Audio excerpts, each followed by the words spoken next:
ixesha ixesha ixesha ixesha mama ixesha ixesha mama ixesha ixesha ixesha ixesha ixesha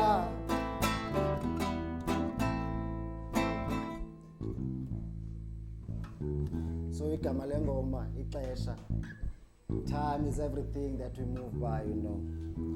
So yeah, these times are hard, it's the battle of the fittest. Satisfy my ego, I'm the king of the jungle. When I roll, I cause vibration that resonates with my universe. Shake the planet, create a constellation of a Leo. As above, so below, that was the prophecy of ancient Kemet. I'm still at it, knowledge seeker. Louder than my two 15-inch speakers.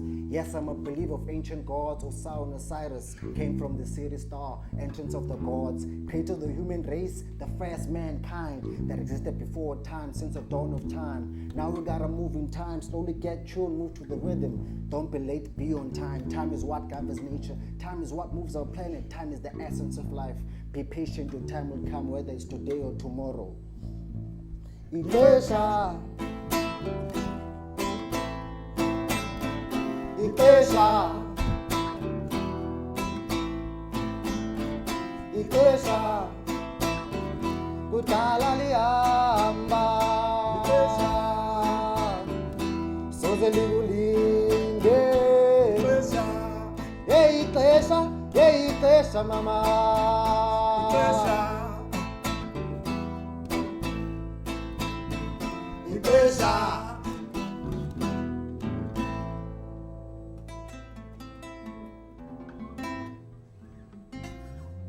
Thank you.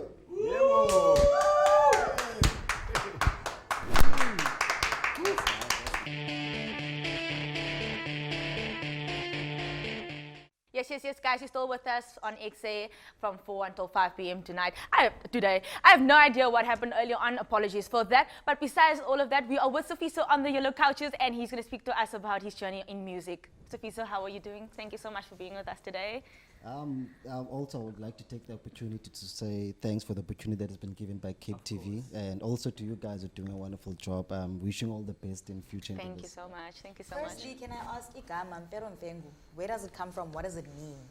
Oh, nice. That's a nice question.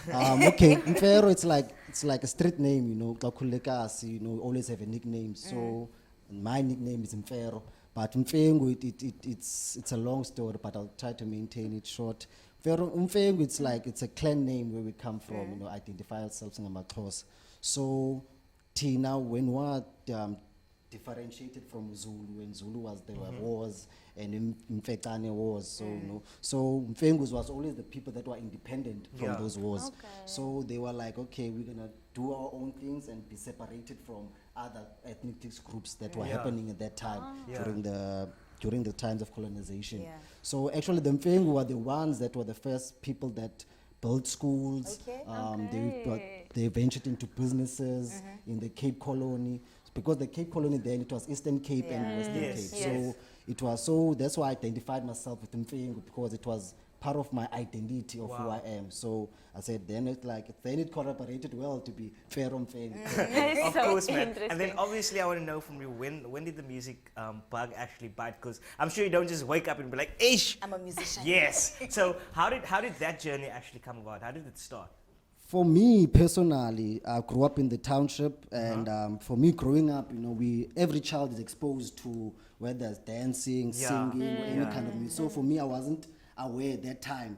So I was just involved, and in primary schools, I got the opportunity to play multiple instruments, like wind instruments, drums, and I also was involved in programs in the community. Okay. So, but it was about 2008 where it came to my conscience to say that, okay, I think I want to do this thing. So I ventured into sound engineering and producing. So that's where I could say, for me, the conscience started in 2008. So it's been 2008 since now. That sounds amazing. So tell me, can you describe your sound to me? How does your sound come together? How do you put that together? Describe it to me.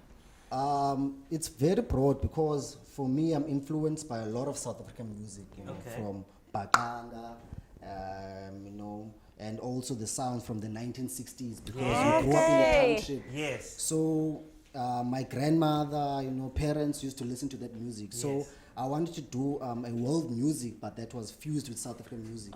So that's why it has those rhythmic elements where because it's a call and response. So my sound is mostly influenced by African music because I'm a very staunch believer of Pan-Africanism. So now the sound must be traveling in those spheres. You know, that's what I've been doing. I want to come back to your song Ixesha a little bit later on because I'm curious because according to me, time is a social construct. It's just there.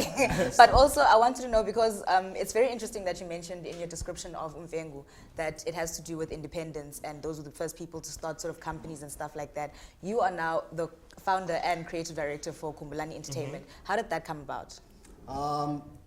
It was... the idea came about in 2012 because actually I don't want to encourage people to drop out of college, but I was the one that I was still in college studying mechanical engineering. So that time I was reading a book, you know, that was saying plant a seed in your life and watch it grow. So that book was when I was reading in class, it was keep on telling me, plant that seed now and then you'll see later on. So it was then that I decided, look, man, I want to do this full time. You know, I want to be all in it, and I want to invest myself, and I also want to, you know, because when you're planting a seed, you know, you start with the seed, and then you have to water it, and then to grow eventually. And talk to it as well. So that was really what I did for me personally. I planted that seed personally to me. Then I watered it with inquiring knowledge, researching, and all that kind of stuff. So that's when I see now there weren't many opportunities, especially people that are identifying with Pan-Africanism, because artists wanted to be more of Western and love Western music, but they weren't more of the identity of South African music. And especially in Cape Town, we have a rich history of music that was influenced, you know, by this guy. So I wanted to give that opportunity to other people. So for me, it was because me realizing I've got like a lot of talents that I have with me. I said, okay, let me then start a company because I started to see myself as a brand. So I like, okay, with these skills, I can start a company. So it was in 2013 that I registered the company. So it's been then up until now, the company that has been registered. So I would say that's a good 6 years years running. It's a nice one. And you mentioned the fact that, you know, in today's life, we just want to be focus on the Western world and their type of music and their cultures and things like that. And how important is it actually to know your own culture, like Pan-Africanism and things like that? Why is that important for an artist as well? It's because whenever you're doing something, it starts with the identity with yourself, you know. So we need to know ourselves before we do anything, because when you know yourself, it's so much... gives you so much confidence. You know, you don't have the inferiority complex when you're dealing with other people. You know, and for me also, I broke out of that barrier sometime that I have to be always seen with black friends. You know, for me, I was like always with coloreds, blacks, whites, everyone. But that didn't lose the identity of who you are, where you're going, where you. So I think that's the one thing, that self is the most important thing that you have to venture into, because for me to identify even with my sound, it took me like 10 years to identify the kind of thing that I want to do. So Sifiso, you say that your company has been 6 years running now. What more do you see for your company, and how can we reach you at the same time? Now, because since we're having a challenge of not having capital, but that doesn't stop us for doing things, you know.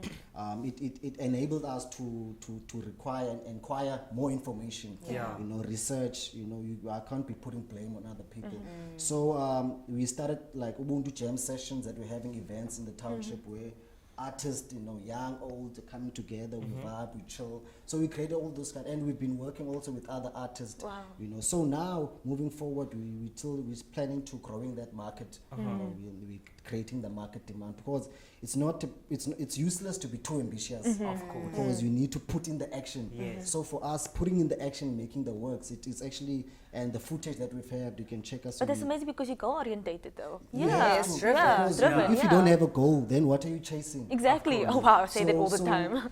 So even for us, that's why now we've got channels like on YouTube. You can check Khumbulani Entertainment, on Facebook, Okay. Khumbulani Entertainment. We're working with a lot of artists, especially in the township, because we wanted to attract the economy to the township. Yes. Yes. Because I've been in orbs, towns, performance, all this. I was like, They don't see that not the there. same. Yeah, it's not the same. Yeah. Yeah. exactly. But there are people in the township that can't even have $20 to go to town. Yeah. So I was like, let me take it and put it in the township so that I can attract investment. Wow, man.